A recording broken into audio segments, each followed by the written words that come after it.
friends, welcome to Easy Company Maths. And friends, today in this video we are going to solve first question of exercise 3.7 for class 10. And friends, मैं आपको बता दूं ये जो exercise है अपनी 3.7 ये वैसे तो ऑप्शनल है, मतलब ऐसा मेंशन किया गया है कि भाई ये आपके सिलेबस में नहीं है, सीबीएसई के सिलेबस में। लेकिन मैं आपको बता दूं फ्रेंड, मेरे एक्सपीरियंस से कि इसमें से ना कई बार क्वेश्चंस आपके एग्जामिनेशन सेंटर में देखे गए हैं। ठीक है, तो आइए चेक कर लेते हैं अपना क्या जाता है। ठीक है, जब सारा मैथ कर ही रहे हैं तो इनको भी क्यों छोड़ा जाए। तो फ्रेंड्स, क्वेश्चन नंबर फर्स्ट के स्टेटमेंट में गिवन है the ages of two friends Ani and Biju differ by 3 years. Ani's father धर्म is twice as old as Ani and Biju is twice as old as his sister Kathy. The ages of Kaithi and धर्म differ by 30 years. Find the ages of Ani and Biju. तो friends, एक बार हिंदी में और बता दूं मैं आपको इसका मतलब। दो कोई दोस्त हैं, अनी और बीजू उनके नाम है। ठीक है, और उनकी एज के बीच में डिफरेंस है वो 3 साल का है। ठीक है, उसके बाद इसमें मेंशन किया गया है कि अनी के जो फादर है जिनका नाम धर्म है वो दुगनी आयु के हैं अनी से, मींस अनी की जो जितनी भी एज है वो उससे 2 times बड़े हैं। ठीक है, और साथ ही बीजू का जो रिलेशन है वो उसके सिस्टर जो कैथी है उसके साथ दिया गया है। उसमें बताया गया है कि Biju is twice as old as sister Kathy. Kathy से बड़ा है बीजू, और जितनी भी उम्र है कैथी की वो बीजू से 2 times बड़ा है। ठीक है, the ages of Kaithi and धर्म डिफर बाय 30 years. कैथी और धर्म के बीच में भी इन्होंने रिलेशन दिया है कि उनके बीच में जो उम्र का गैप है वो है 30 साल का. Find the age of Ani and Biju. ठीक है, तो अनी और जो बीजू है उनकी प्रेजेंट एज हमें बतानी है। ठीक है, तो फ्रेंड ऐसे क्वेश्चंस हम करते क्या है, जो भी हमें निकालना होता है उसे हम अज्यूम करके चलते हैं। ठीक है, तो लेट एज ऑफ अनी, ठीक है, और ये क्या है, प्रेजेंट एज. ठीक है, ये है प्रेजेंट एजेस. तो प्रेजेंट एज जो अनी की है फ्रेंड उसको मान लेंगे, लेट कर लिया हमने, मान लो x years. एंड सिमिलरली, ठीक है ना, प्रेजेंट एज की बात करते हैं हमेशा, लेट प्रेजेंट एज ऑफ जो बीजू है उसको हमने फ्रेंड्स अज्यूम कर लेंगे, मान लो y years. ठीक है, अब जब अकॉर्डिंग टू क्वेश्चन हम देखते हैं, ठीक है, अब देखते हैं अकॉर्डिंग टू क्वेश्चन कि कैसे कैसे अपनी कंडीशंस गिवन है, क्योंकि जो भी कंडीशंस गिवन होगी ना उनके बेसिस पर अपन इक्वेशंस की फॉर्मेशन करेंगे एंड देन फाइनली अपन उनका सॉल्यूशन निकालेंगे। हाँ जी फ्रेंड्स, इसमें गिवन है क्वेश्चन में कि the age of 2 friends Ani and Biju differ by 3 years. ठीक है, तो अब हमें यह नहीं पता कि अनी बड़ा है या बीजू बड़ा है, लेकिन उन दोनों के बीच के जो उम्र का अंतराल है, उन दोनों के बीच में जो एज का डिफरेंस है वो 3 साल का है, ये मेंशन है कंडीशन के अंदर। ठीक है, तो फ्रेंड अगर अनी की उम्र मींस अगर अनी बड़ा है बीजू से तो हम लिख देंगे कि x minus y is equal to 3. ये 3 क्या है कि भाई इन दोनों के एज का डिफरेंस 3 साल के बराबर है। या फिर अगर मैं बोल दूं कि जो मान लो हमें पता तो है ही नहीं इन दोनों में से बड़ा कौन है, अगर मान लो बीजू बड़ा हुआ तो फिर हम ये भी लिख सकते हैं y minus x is equal to 3. ये दोनों कंडीशन से हम लिख सकते हैं क्योंकि क्लियरली मेंशन नहीं है कि भाई कौन बड़ा है और कौन छोटा है। ठीक है, तो उस हिसाब से मान लो 2 इक्वेशंस की फॉर्मेशन होगी अपने पास, ओनली जो अपने पास स्टेटमेंट फर्स्ट है उसी से, और उसके बिहाफ पर मान लो हम मान लेते हैं this is equation number first and this is equation number second. उसके बाद फ्रेंड्स इसने एक और रिलेशन दिया है कि अनीज फादर धर्म is twice as old as Annie. ठीक है, कि तो एज ऑफ धर्म क्या होगी उस हिसाब से इसको देख लेते हैं. तो एज ऑफ धर्म कितनी हो जाएगी, वो उसने बोला कि जितनी भी वो ट्वाइस है एज ऑफ अनी. ठीक है, तो अनी की उम्र अगर x ईयर है तो एज ऑफ धर्म कितनी हो जाएगी फ्रेंड्स, 2x years. सीधी सी बात है. ठीक है, साथ ही साथ देखो उसने कैथी का रिलेशन भी दिया है, और वो दिया उसने बीजू के साथ, क्या कि Biju is twice as old as Kathy, means Kathy की जितनी भी उम्र है बीजू उसका डबल है. ठीक है, तो उस हिसाब से एज ऑफ कैथी क्या हो जाएगी, क्वेश्चन में गिवन है कि कैथी की उम्र जितनी भी है बीजू उसका डबल है, बीजू से बड़ा है. ठीक है, तो लेकिन क्योंकि हमने बीजू की एज पहले y मेंशन कर रखी है, ठीक है, तो इसलिए इसकी उम्र क्या रही होगी, y upon 2 years.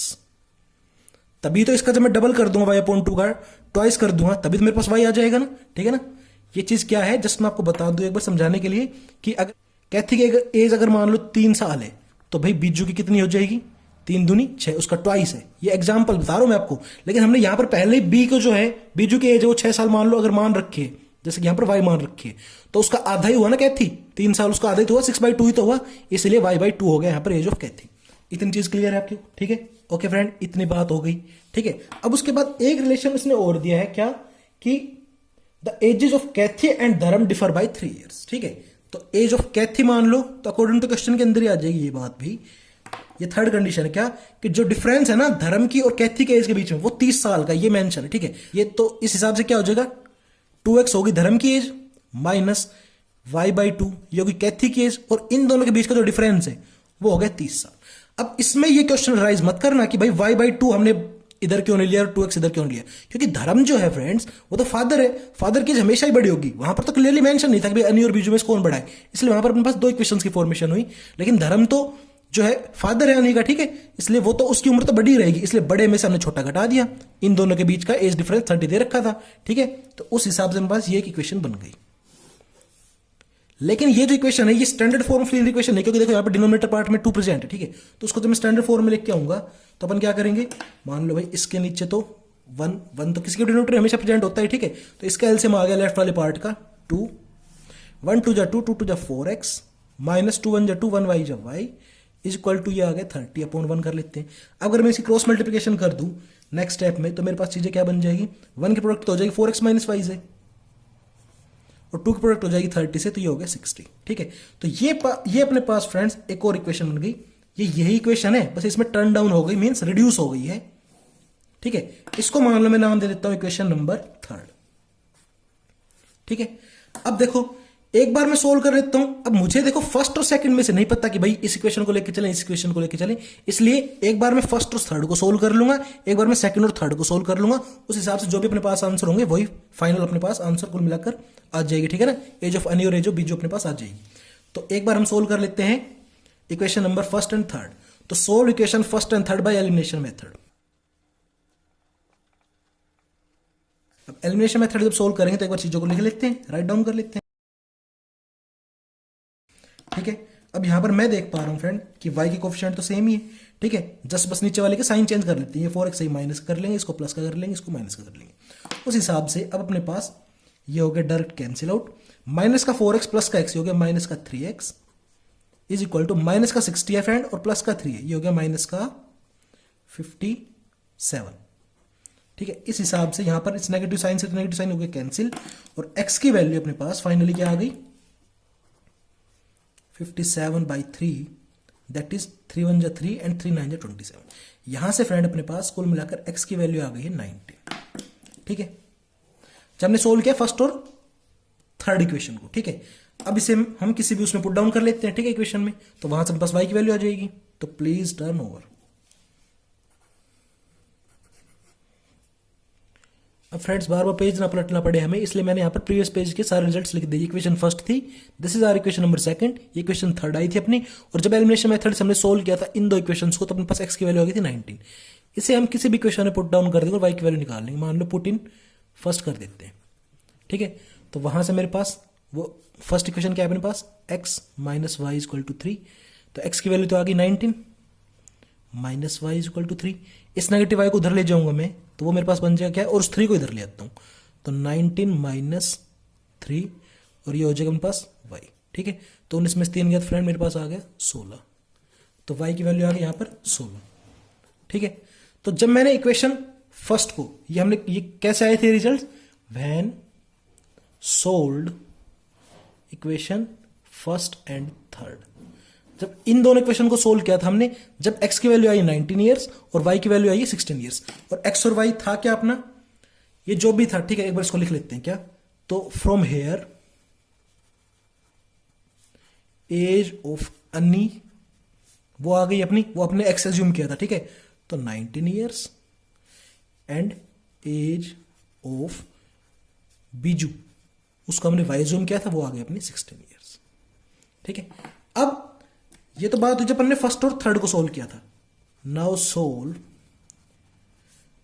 Second and third by elimination method, okay, क्योंकि हमें क्लियरली मेंशन नहीं है कि भाई अनिल बड़ा है, अनि बड़ा है या बीजू बड़ा है, इसलिए हमें ये स्टेप भी करना ही पड़ेगा फ्रेंड यहाँ पर। तो एक बार तो रिजल्ट ये आ गए, मींस ये भी हो सकता है केस, या फिर जो भी इससे अपने पास रिजल्ट आएंगे या फिर वो भी केस हो सकता है, ठीक है।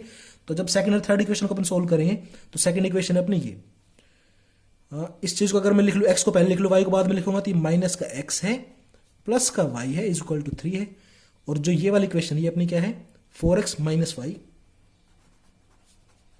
Is equal to 60।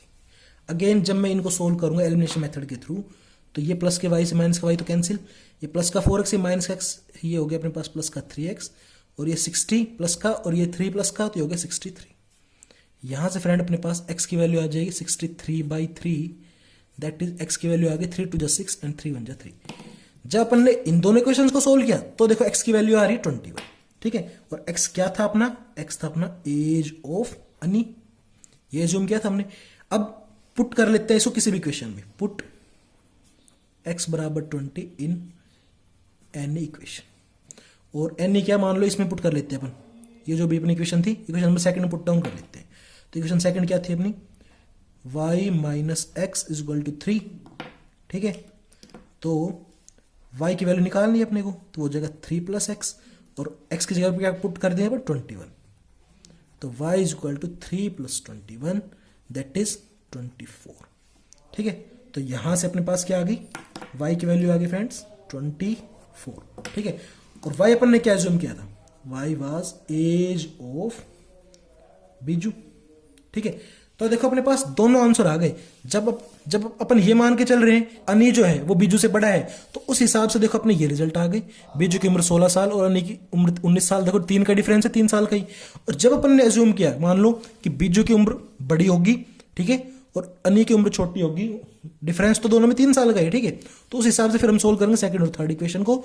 और फिर अपने पास देखो एज ऑफ अनी आ गई 21 और एज ऑफ बीजू आ गई 24, और दोनों में देखो डिफरेंस 3 साल का, ठीक है। आपके पास ये वाला भी आंसर आप मेंशन करोगे, ठीक है। और यहां पर अगर इसको मैं नोट डाउन कर लूं क्या, कि एज ऑफ अनी वो आ गई अपने पास 21 years, and similarly age of Biju वो आ गया अपने पास 24 ईयर्स। तो आपको ये वाला आंसर भी लिखना है, साथ ही ये वाला आंसर भी लिखना है। आई होप आपको चीजें क्लियर होंगी। मिलते हैं नेक्स्ट वीडियो।